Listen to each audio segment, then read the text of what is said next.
जन्म और बचपन। स्टीव जॉब का पूरा जीवन संघर्षमय रहा।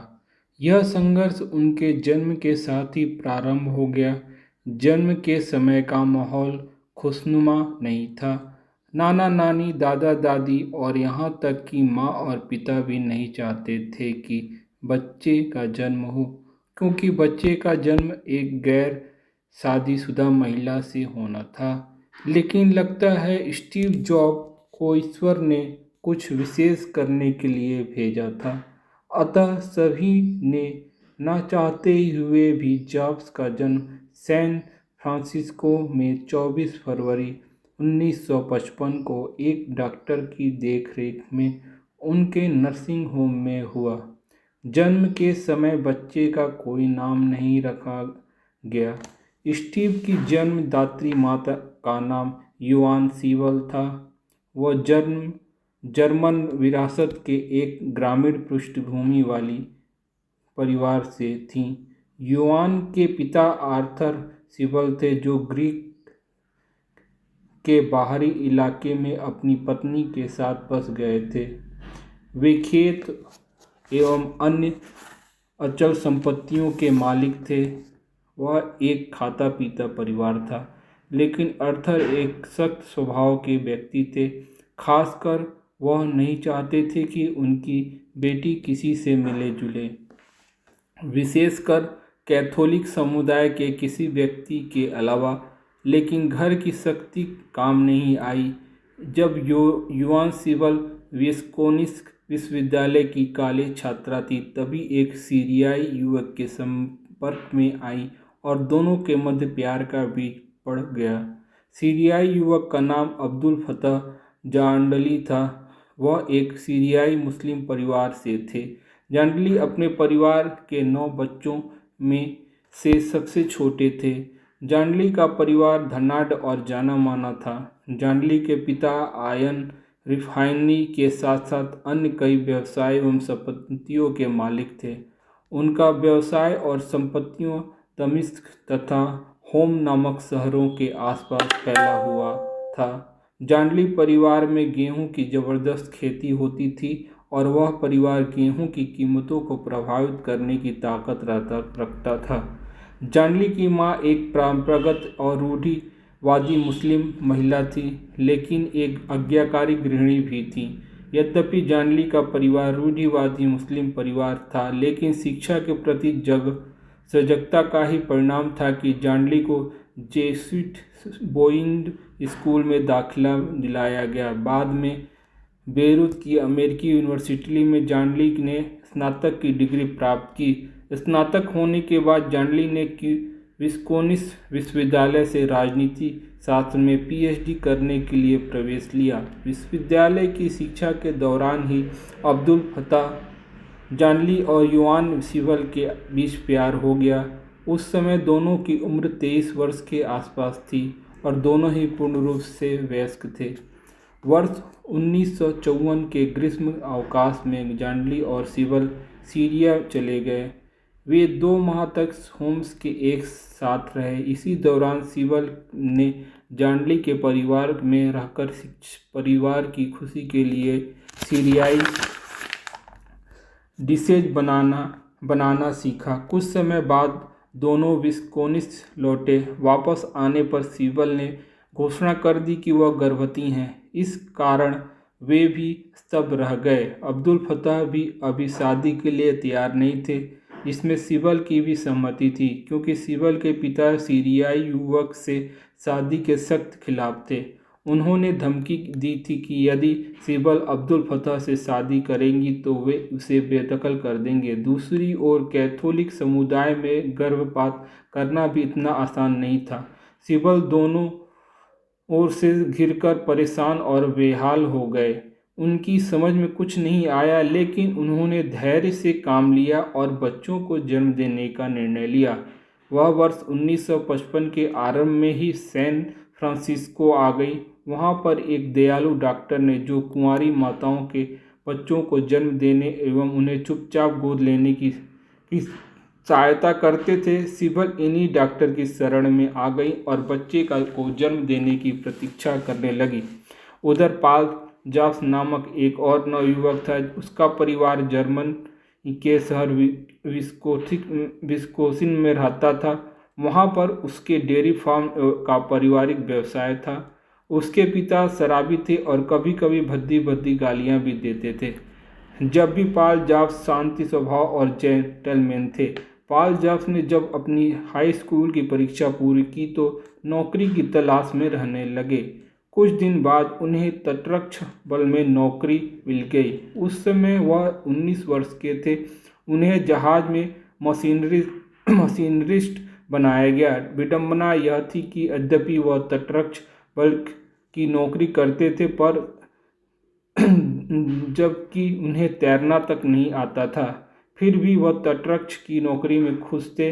पॉल को यूएसए जनरल एससी मेंस में तैनात किया गया। उनका काम था इटली के लिए सैनिकों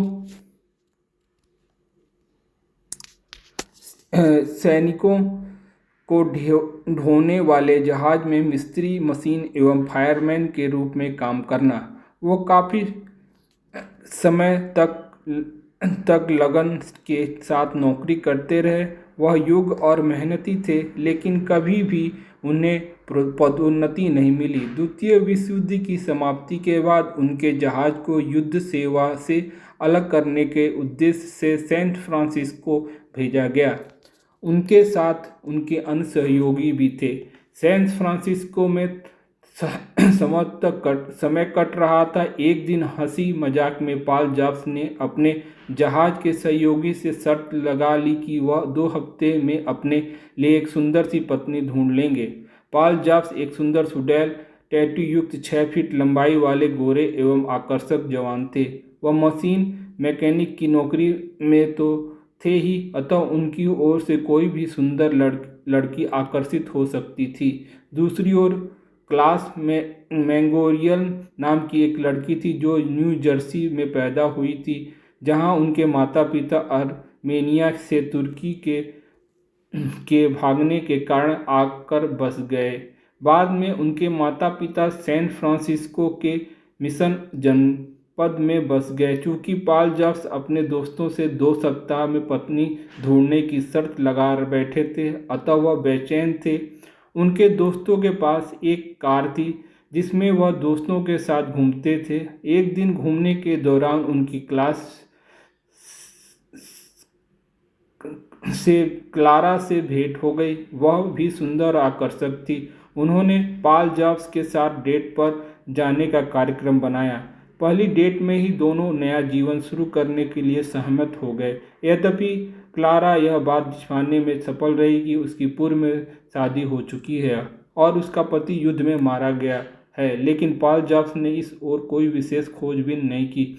इस प्रकार पॉल जॉब्स ने 2 सप्ताह में पत्नी ढूंढ लेने की शर्त जीत ली। कुछ दिन बाद मार्च 1946 में पॉल जॉब्स और क्लारा की एक सादे समारोह में शादी हो गई। वह शादी इतनी सफल रही कि दोनों मृत्यु पर्यंत अलग नहीं हुए और लगभग 40 वर्ष तक विवाहित जीवन व्यतीत किया। सभी लोगों की तरह पॉल जॉब्स और क्लारा भी द्वितीय विश्व युद्ध से उब गए थे, अतः युद्ध समाप्त होते ही उन्होंने एक अच्छी जगह पर बसने का मन बना लिया ताकि परिवार बनाया जा सके और आनंदपूर्ण जीवन व्यतीत किया जा सके। उस समय उनके पास बहुत थोड़ा सा ही धन था, अतः पॉल जॉब्स ने अपनी पत्नी के साथ कुछ समय तक अपने परिवार के साथ विस्कोन्सिन में रहने का निर्णय लिया। वे विस्कोन्सिन में कुछ साल तक रहे। बाद में वे इंडियाना चले गए, जहां पॉल जॉब्स को इंटरनेशनल हार्वेस्टर नामक संस्था में मशीनिस्ट की नौकरी मिल गई। वह मेहनत के साथ नौकरी करने लगे, लेकिन पॉल जॉब्स का जुनून कुछ और ही था। उन्हें पुरानी कारों से छेड़छाड़ करने में ज़्यादा प्रसन्नता होती थी, अतः वह नौकरी से बचे हुए समय में पुरानी कारों की खरीद और बिक्री का कार्य करने लगे। इस कार्य से उन्हें अच्छी आमदनी होने लगी, अतः जॉब्स ने नौकरी छोड़ दी और पूर्ण रूप से पुरानी कारों की खरीद बिक्री का कार्य करने लगे। यद्यपि पॉल जॉब्स और क्लारा दोनों व्यवसाय से संतुष्ट थे, लेकिन क्लारा को सैन फ्रांसिस्को से बहुत लगाव था, अतः उन्होंने पॉल जॉब्स को सैन फ्रांसिस्को वापस जाने के लिए तैयार कर लिया। इस प्रकार 1952 में पुनः सैन फ्रांसिस्को आ गए। यहाँ पर उन्होंने सनसेट जनपद में एक अपार्टमेंट लिया जो समुद्र के किनारे मनोरम स्थल पर था। वे खुश थे। आर्थिक समस्या से निपटने के लिए पॉल जॉब्स ने एक वित्तीय कंपनी में रेपोमैन की नौकरी कर ली। इस कंपनी में जॉब्स का काम था उन कारों के ताले तोड़कर कंपनी में लाना जिनके मालिक कंपनी का कर्जा नहीं चुका पाते थे। इस कठिनाई उठाई गई कारों की मरम्मत करने के साथ उन्हें अच्छा रूप देकर पुनः बेच दिया जाता था। पॉल अपनी नौकरी से खुश थे। उधर क्लारा भी समय बिताने के लिए एक बुक शॉप पर नौकरी करने लगी, लेकिन उसका पारिवारिक जीवन खुशहाल नहीं था क्योंकि शादी के लगभग 9 साल बाद भी क्लारा मां नहीं बन सकी थी क्योंकि उसकी बच्चेदानी में कमी थी। अतः उन्होंने एक बच्चा गोद लेने का निर्णय लिया और डॉक्टर के पास बच्चा गोद लेने के लिए अपना पंजीयन करा लिया।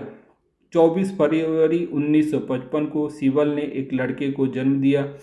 उसका स्वस्थ और सुंदर था। चूँकि बच्चे को गोद दिया जाना पहले ही निर्धारित था क्योंकि सिबल अविवाहित थी और अपने बच्चे को अपने पास रखना नहीं चाहती थी। इसी कारण से उन्होंने बच्चे को गोद लेने की सहमति दी, लेकिन गोद लेने से पहले उनकी शर्त थी कि उसके बच्चे को उसी दंपति को दिया जाए जो कम से कम स्नातक हो।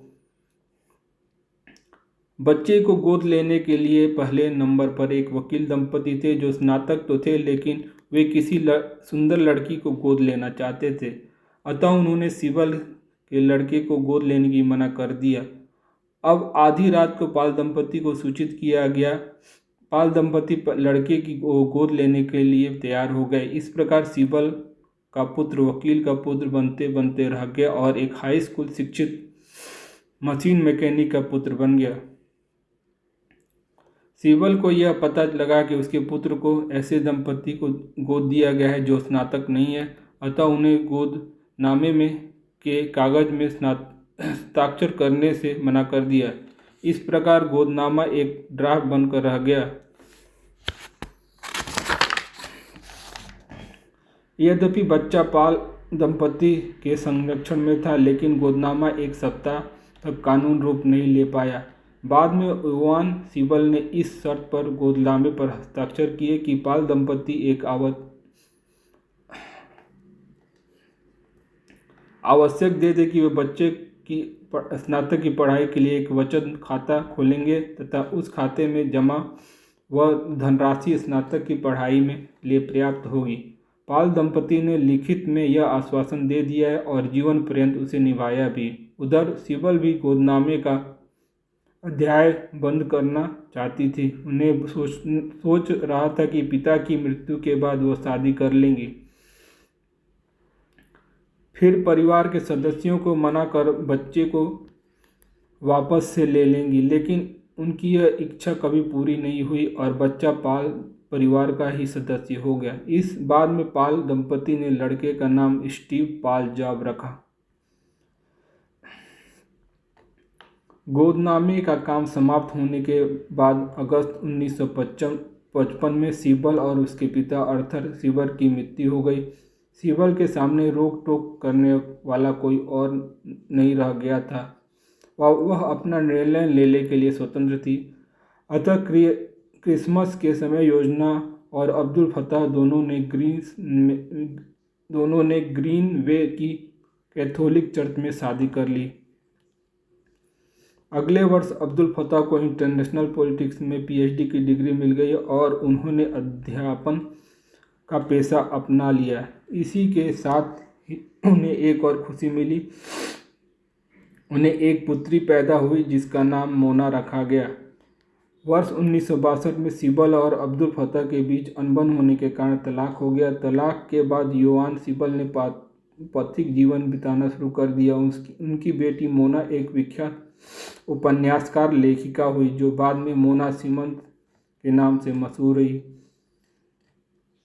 क्लारा और पाल ने अपने बच्चों का बचपन संवारने का भरकस प्रयास किया और जब स्टीव लगभग 2 वर्ष के थे तब क्लारा और पाल ने एक लड़की को भी गोद लिया जिसका नाम पैटी रखा गया। लगभग 3 वर्ष बाद उन्होंने एक उपनगर में सस्ता मकान लिया और उसी में रहने लगे। बाद में वित्त कंपनी ने जहां पाल काम करते थे पाल का तबादला पालो आल्टो स्थित अपनी कंपनी के ऑफिस में कर दिया, लेकिन पाल दंपति को वहां रहना पसंद नहीं आया, अतः वह एक कम खर्चीले दक्षिण के उपनगर में रहने चले गए।